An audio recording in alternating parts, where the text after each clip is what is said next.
নমস্কার বন্ধুরা, কেমন আছো সবাই? তো আমি তো বেশ ভালোই আছি। তো আজ আমি তোমাদের একটা কাতলা মাছের পটল ঝিঙে দিয়ে পাতলা ঝোল করে দেখাবো।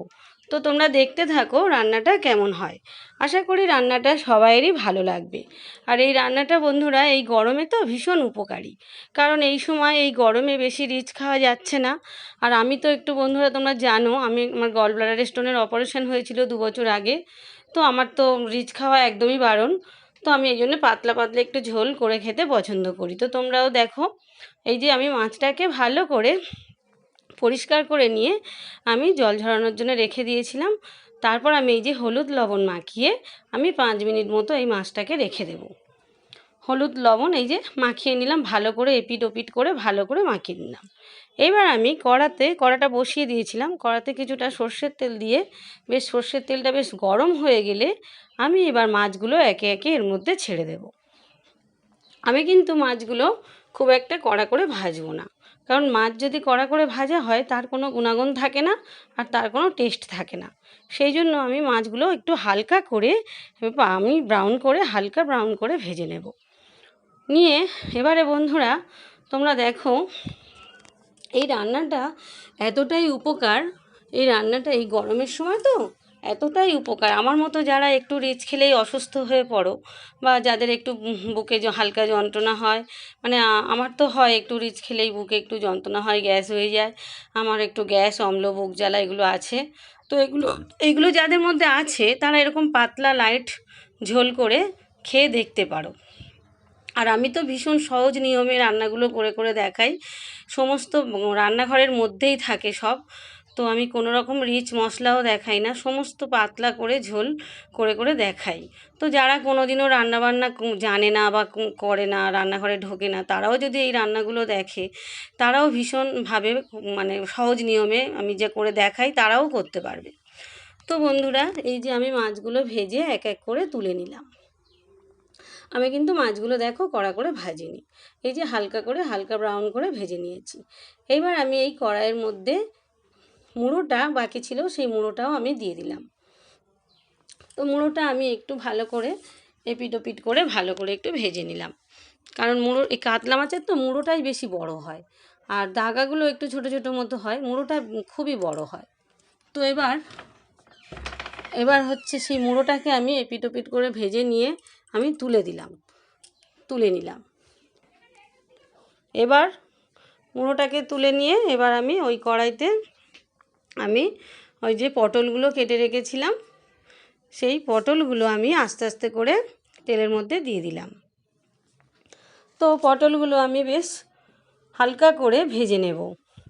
পটলগুলো হালকা করে, এই যে তোমরা দেখো, আমি পটলগুলো বেশ হালকা করে ভেজে নিয়ে আমি খুব একটা কড়া করে কিন্তু ভাজবো না, কারণ পটলটা এমনিতেই মানে নরম, তো বেশি করে কড়া করে ভাজবো না, তাহলে ওর কোনো টেস্ট থাকবে না আর ওর কোনো গুণাগুণও থাকবে না। তো সেই জন্য আমি পটলটা হালকা করে এই যে ভেজে নিলাম, নিয়ে এবার পটলটাকে আমি তুলে নেব।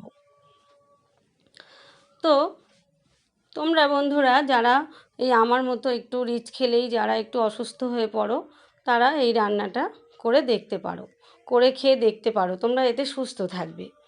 তো আমি এই যে পটলগুলো এবার তুলে নিলাম। পটলগুলো তুলে নিয়ে এবার আমি ওই কড়াইতে আমি একে একে মশলাগুলো দেব। এই যে কড়াইতে আমি প্রথমে একটু 5 ফোড়ন দিলাম, তারপর আমি 2টো তেজপাতা ছিঁড়ে দিয়ে দিলাম। তারপর আমি কয়েকটা কাঁচা লঙ্কা মাঝখান থেকে একটু চিড়ে নিয়ে তেলের মধ্যে দিয়ে দিলাম। দিয়ে এবার আমি যে ঝিঙে আলুটা কেটে রেখেছিলাম, ওই ঝিঙে আলুটা বেশ ভালো করে আমি ভেজে নেব। খুব ভালো করে বেশ ভাজা ভাজা মতো বেশ হয়ে গেলে, তো আমি ওই যে পটলগুলো ভেজে রেখেছিলাম সেগুলো আমি একটু পরে দেব। তার মধ্যে আমি আলু আর ঝিঙেটা একটু ভালো করে ভেজে নিলাম।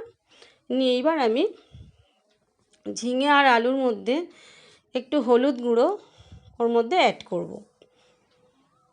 তো শুকনো লঙ্কার গুঁড়ো এখানে তোমরা দিতেও পারো, নাও দিতে পারো, কারণ শুকনো লঙ্কার গুঁড়োটা একটু কালার হওয়ার জন্য আমি একটু দিয়েছি।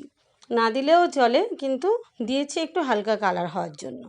তো এই যে হলুদ দিয়ে আমি ভালো করে আরেকটু ভেজে নিয়ে এবার আমি ওর মধ্যে, হ্যাঁ তার আগে আমি একটু বাটা মশলা বেটে রেখেছিলাম, সেটা হচ্ছে দু চামচ জিরে নিয়েছিলাম, 2 চামচ ধনে নিয়েছিলাম, আর একটু কিছুটা পরিমাণ আদা নিয়েছিলাম, আর কয়েকটা কাঁচা লঙ্কা, বেশ 7-8টা মতো কাঁচা লঙ্কা, আর একটু মৌরি আমি একসাথে পেস্ট করে রেখেছিলাম।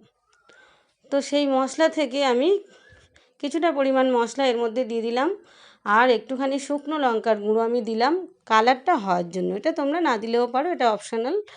তো এবার আমি এর মধ্যে একটুখানি তেল দিয়ে দেবো, সর্ষের তেল দিয়ে এবার ভালো করে আমি সবজিটাকে কষাতে থাকবো।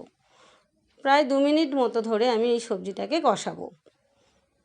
তো এবারে আমি যেহেতু একটু ঝোল ঝোল খাবো, তো সেহেতু আমি জলের পরিমাণটা একটু বেশি দেবো। তোমরা যে যার পছন্দ মতো জলটা দেবে। কেউ একটু, তোমরা যদি একটু মাখা মাখা খাও একটু কম জল দেবে, তোমরা যদি একটু গ্রেভি মতো খাও সেরমভাবে জল দেবে, জলটা যে যার পরিমাণ মতো দেবে।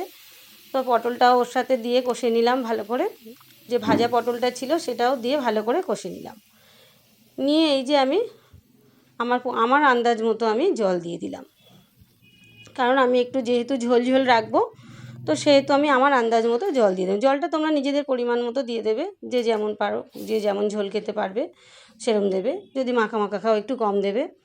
তো এই জলটা দিয়ে এবার আমি লবণটা আমার পরিমাণ মতো দিয়ে দিলাম। তোমরাও যে যেমন লবণ খাও তেমনভাবে লবণটাও দিয়ে দেবে।